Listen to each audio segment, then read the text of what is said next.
So after the leaked concept art came out for Avengers Doomsday and Secret Wars recently, it really got my head spinning again thinking about how much of a massive weight is being put on these two movies, especially Secret Wars.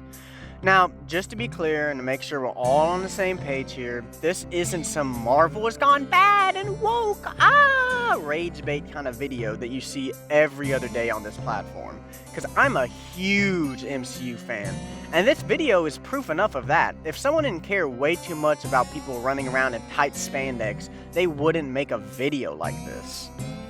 Now, with that being said, I think most fans of the MCU can agree that Marvel has been in better places in the past, and right now it feels like the MCU is so over-bloated with so many loose plot threads it needs to tie up in the upcoming films. And now, with only the Thunderbolts and Fantastic Four before we get to Doomsday, in terms of movies at least, a lot of pressure is on these two Avengers movies to give answer after answer after answer. Of course, in the making of this script, the casting for Doomsday was announced, and while I won't bore you to tears listing them all out slowly, one by one every 15 minutes, Marvel, I will say it was a bit reassuring to see such an insanely packed cast list, which I'm sure isn't even the entire cast of the movie, seeing as Marvel loves to do surprises.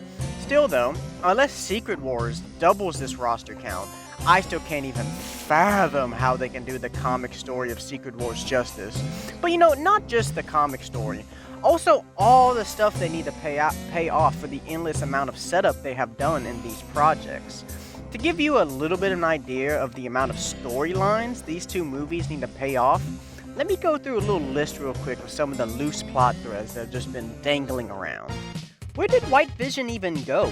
He just kind of dipped, and we haven't seen him since. Oh, okay. Sony's Venom just straight up left some of the Venom symbiote in the MCU, so, gotta deal with that too.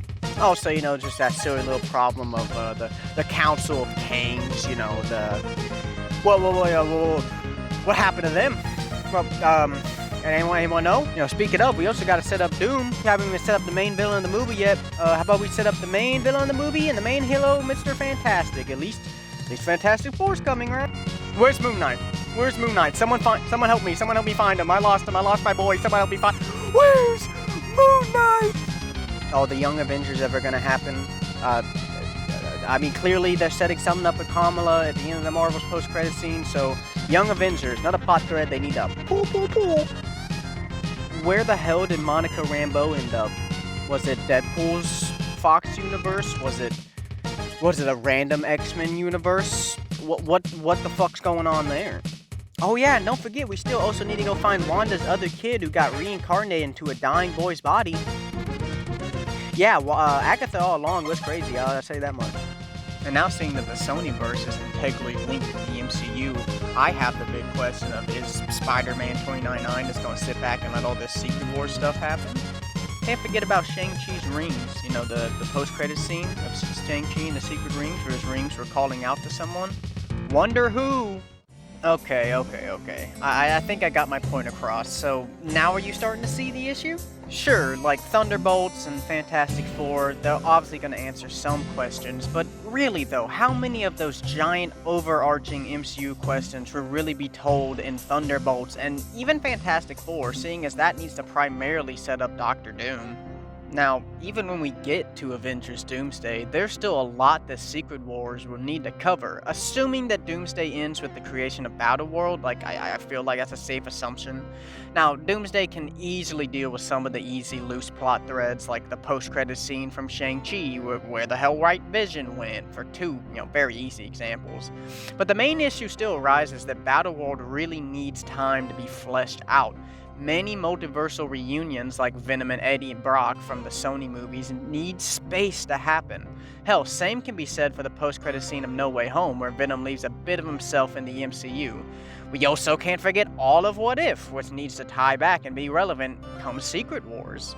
Frankly, I can only see one good solution for the problem they're facing, and it's a rather simple idea, honestly. Just split Secret Wars into two parts and have the other projects also take place on Battleworld.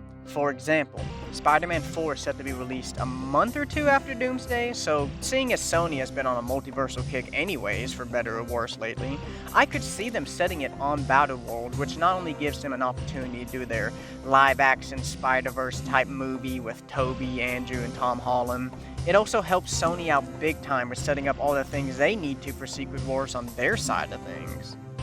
Spider-Man 4 is just a great opportunity in general to deal with a lot of the Venom stuff you need to deal with for Secret Wars and give that project more time to breathe, and they can actually figure out whether or not they want to bring in any actual Spider-Verse characters like Spider-Man 2099, seeing as I'd really doubt he would ignore such a big multiversal conflict, especially if other Spider people are involved in it. I also really think a Young Avengers Disney Plus show set between either Doomsday and Secret Wars Part 1 or between Secret Wars Part 1 and Part 2 is a great idea because these guys desperately need more screen time to set them up. They clearly want to do some versions of the Young Avengers or they wouldn't have Miss Marvel running around like Nick Fury recruiting people. So screw it, just set it on Battleworld. Having a show in such a cool setting will, one, just be a nerdy fantasy come to life, but two, I think it could really help flesh out not just the characters, but also Battleworld itself, seeing as a show gives a lot more time for exposition, unlike an Avengers movie, which has only so long before the action has to get going, you know? Honestly, I could go on and on and on and on, but I did kind of want this to be a shorter video, so I'm just trying to get, my fears of this movie off my chest and just kind of speak into existence what I hope for this movie, because I really don't want them to do bad, and honestly, to be frank, I don't think they're going to do most of the things I said here, but it's fun to speculate, and at the very least, I could actually see them splitting Secret Wars into 2 parts, but we'll just have to wait and see, I guess. If you like this shorter type of video, let me know in the comments, and if you can, liking or subscribing really helps me in the algorithm, and I really desperately need it, I'm not gonna lie. With that being said, this has been Hyrule Jester, and I hope you all have a great night.